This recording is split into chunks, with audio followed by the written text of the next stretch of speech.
prieinu prie mamos ir aš sakau, mama, klausyk, aš tau turiu kai ką pasakyti, bet prašau, manęs, neišmesk iš namų.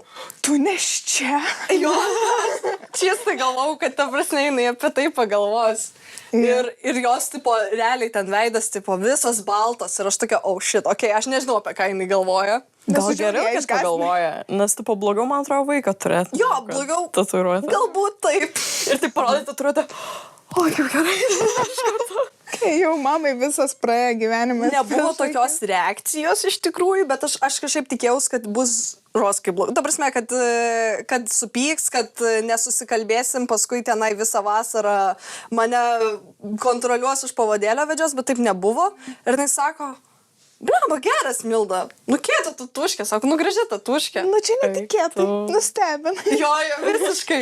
Aš tokia, ačiū Dievui. Gerai, o paskui galvoju, bet ir tėčiui reikia pasakyti. Bet lengviau biškai, kai vienas. Jo, bet jau kai vienas sužino, tada, ir gerai, ten po dienos gal pasakiau tėčiui, tai tėtis tiesiog, tai pasakiau prie smilkinio prieš tą. Aš tokia,